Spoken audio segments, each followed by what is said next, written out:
Hello, my name is Andrew Gary, and welcome to Seismic Sound Off, in-depth conversations in applied geophysics.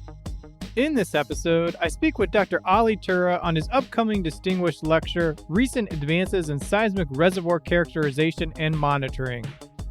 Ali provides an overview of the three advances he highlights in his lecture and shares a few that didn't make the list. In addition, he explains why carbon sequestration is the most important issue facing the industry and why geophysics is well positioned to support sequestration for enhanced oil recovery. This conversation is a great peek into the next 20 years for geophysics and the industry. This episode is sponsored by CGG. Comprehensive subsurface knowledge goes a long way, bringing new insight to a variety of applications, from reservoir characterization to carbon sequestration and more. For more than 90 years, CGG has been advancing geoscience to solve complex challenges across multiple industries. By pushing the boundaries of what's possible, CGG helps its clients discover a brighter future and see things differently. To register for Ali's talk, visit seg.org/podcast. Now for our conversation. Well, Ali, you have an upcoming distinguished lecture coming up, and it's going to highlight three recent advancements in seismic reservoir characterization and monitoring. Could you provide for the audience just a quick overview of those three advances you are going to highlight? Sure. Hi, Andrew. Thank you for interviewing me. Yes, I'm really excited about this distinguished lecture. Usually distinguished lectures are on one topic, but I thought I would try to cover three topics that are very exciting for me to talk about that I'm working on at Mines right now. The first one is related to reservoir characterization and how we can use joint PPPS data for inversion to improve shear impedance estimation. I think this has really progressed well, and it can be used both for exploration to drill better targets and also for reservoir characterization and time-lapse seismic to separate pressure and saturation changes. The other topic that we've been working on that's been really starting to be an important technology in our industry is fiber optics technology, and how this can be used on geophysical data acquisition, but also for completions and estimating, where fluids are coming into the well and other topics as well. So it's a really interesting area that's growing. And finally, maybe the most important thing that we've started working on is carbon capture, utilization, and storage, which is abbreviated to CCUS. And we've been looking at this topic recently for different applications and have found some interesting findings on the economics of CCUS and what's the best way to apply it. And this topic has been worked on at Reservoir Characterization Project, which I lead since 2000. But now there's some recent developments that look very exciting technology-wise, and we're excited to work on those. Yeah, it's been pure circumstance, really an accident, but carbon sequestration has come up frequently in the podcast lately to start this year. And looking a little bit more at some of these specific topics in your lecture, how do advanced seismic data positively impact well planning? So one of the key things that's going on in our industry is, with geophysical data, the goal is to kind of be the eyes of the human to see the subsurface. And the way we make progress on that is finding new acquisition technologies that advance our ability to see the subsurface. So there's some really exciting technologies in this area that are going on. In the Gulf of Mexico, we've been working with ultra wide offset data that's extremely large offsets that helps us build a better velocity model and image the subsurface much better. And then technologies around compressive sensing and land seismic data acquisition are really helping us both cost-wise, but also improved data quality, in particular on land. So there's a lot of nice pieces of technology that are coming together to help us do much better geophysics and much better understanding of well planning and how to develop a field. What do you see as the biggest limitation of azimuthal anisotropy estimation from P waves? So we've been studying azimuthal anisotropy for quite some time and have a lot of field data applications. And what we find is that to be able to detect a signal, you need to have a reservoir that has a large extent to build up the signal, or else it can be confused with other issues like velocity perturbations and changes in the subsurface that can cause similar effects. So one of the things we've been looking at is modeling this using some of the SEAM data and looking at how the boundary conditions are to be able to detect this kind of signal. And also looking at, for example, converted waves or S waves to see if we can see more sensitivity to azimuthal anisotropy in this type of data. So this field is also really exciting, and there is a caution warning that there are certain situations that it could be a hard signal to detect in just using P waves alone. We haven't engaged too much in fiber optics, just a couple times on this podcast. Why does fiber optics particularly excite you for use in geophysics? Yeah, that's a really interesting and good question. So fiber optic is just like any other sensor we have, similar to a geophone. It senses the wave as it passes through where the fiber is installed. But it has some advantages over installing, for example, geophones in a borehole, which can be a pretty costly operation. And it also records continuously along the length of the fiber. So once the fiber is deployed, either on the surface or in a borehole, it'll be recording the whole length, and it can be put in there permanently. So with other systems, you have to take it out and put it in. But with fiber, you can leave it permanently, which gives you a ideal situation for example, for shooting repeat surveys. So if you're going to do a time-lapse survey, for example, to see where the fluids are moving or the pressures are changing, it gives you very high repeatability acquisition. And this is very exciting for us in the industry because it's the only technology that allows that. In addition to that, the technology has been improving in terms of sensitivity. So these days, with the development of the technology in the last 5 years or so, you can get fiber optics seismic data about the quality of geophone data. And that's also a step change in use of fiber in our industry. So there's several advantages, like I'm pointing out, that make this technology very valuable and unique for geophysical applications. So again, it comes back to a little bit that comment about improvements in acquisition, and this is certainly a key improvement in acquisition that allows much better geophysics to happen.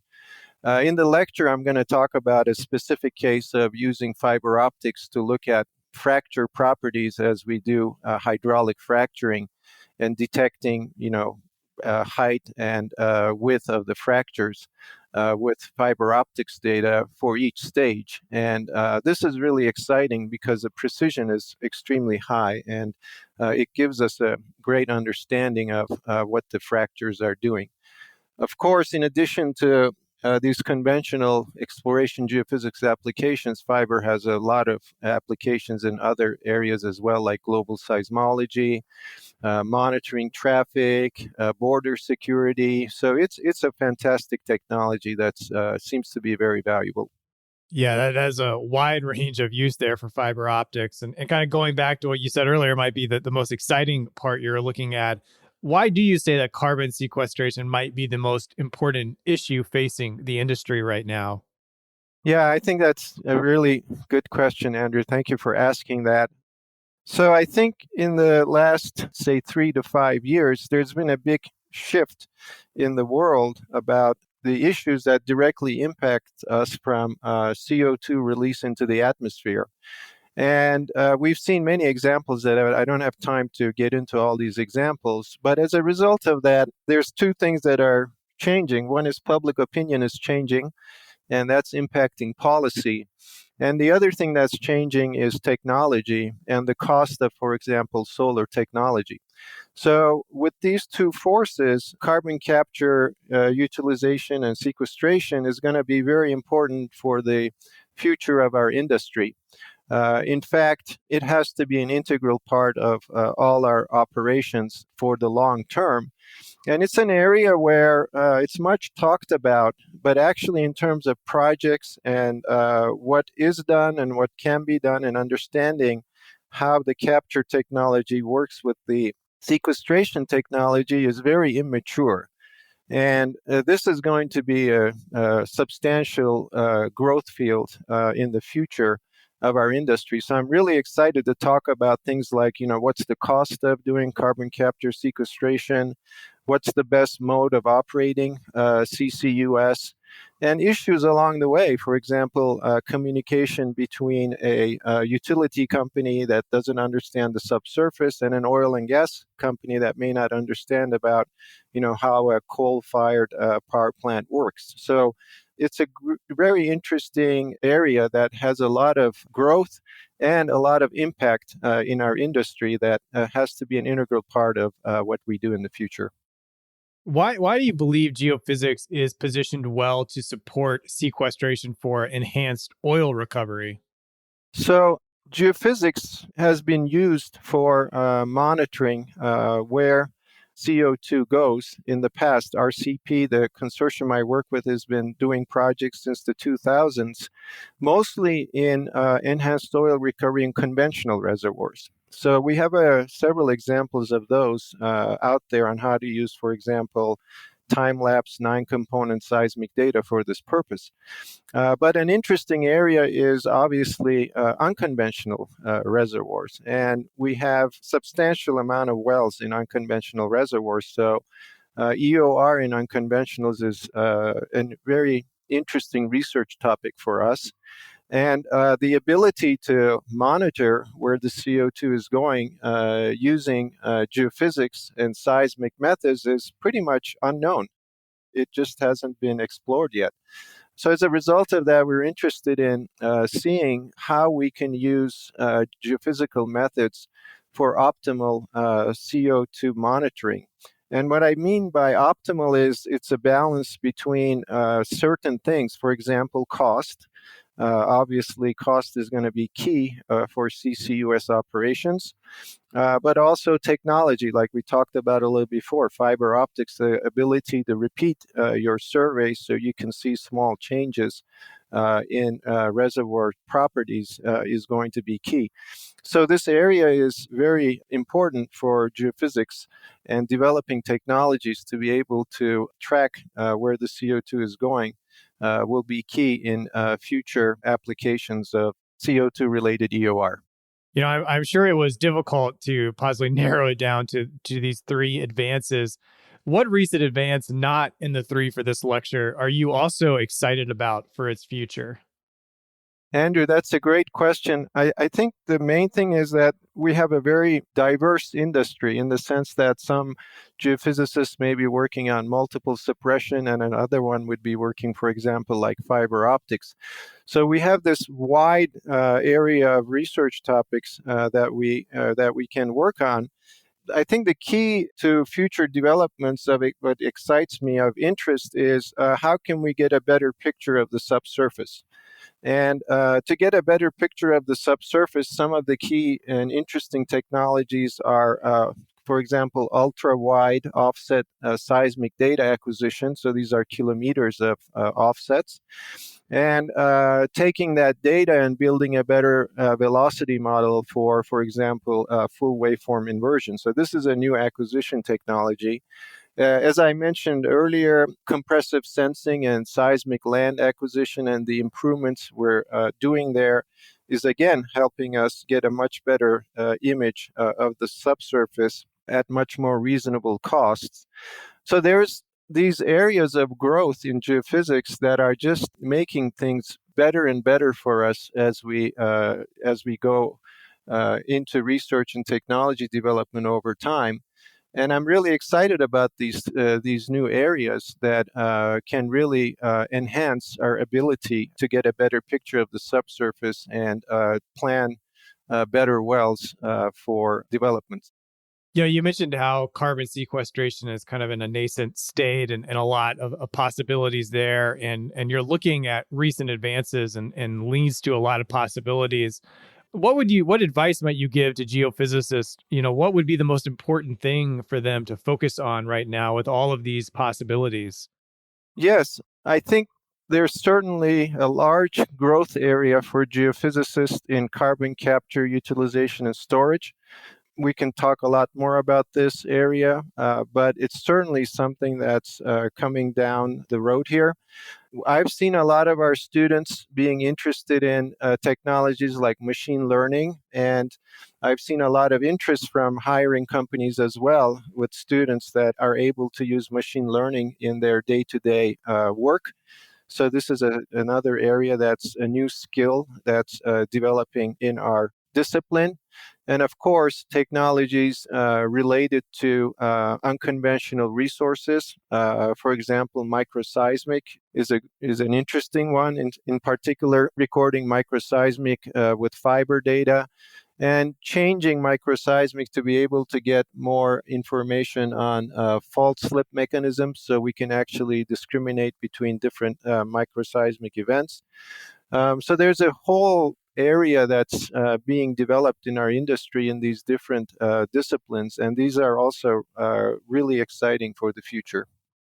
And lastly here, Ali, you work at the Colorado School of Mines and you're teaching students and coming up with these amazing lectures. But if you could speak directly to the CEO of an oil and gas company, what in particular would you might have them keep in mind for this time right now?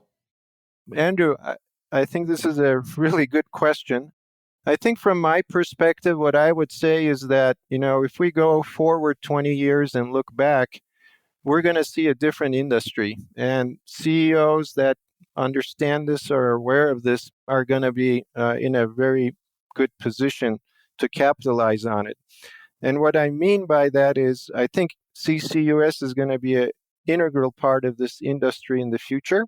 And low carbon emissions is going to be important. So this means that we have to reduce our carbon footprint as we develop the industry down the road. So a CEO should be looking at how is my company going to look 20 years down the road, and what changes do I need to make to get there? And particular examples, we're seeing particular examples of these from some companies. For example, the much more emphasis on gas exploration is one thing that's happening in some of the majors.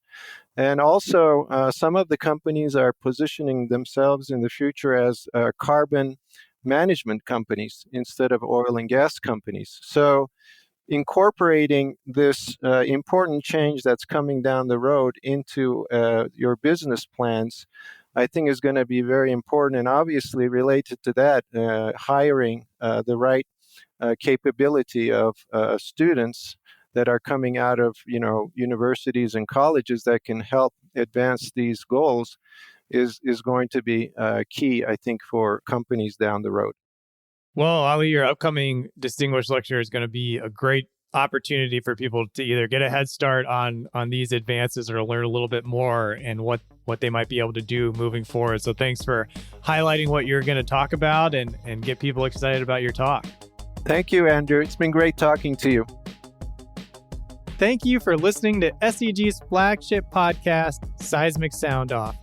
SEG produces these episodes to benefit its members, the geophysics community, and inform the public on the value of the science. To show your support for the show, please share this episode with a friend, colleague, or manager that would enjoy hearing this show. Your recommendation is the single best action you can take on behalf of SEG's podcast. Go to the website at seg.org/podcast to find all the episodes and learn how you can subscribe for free directly on your phone. Original music by Zach Bridges. This episode was hosted, edited, and produced by Andrew Gary at 51 Features. The SEG podcast team is Ted Bakamjian, Jennifer Crockett, Ali McGinnis, and Mick Sweeney. Thank you for listening. This is Seismic Sound Off, signaling off.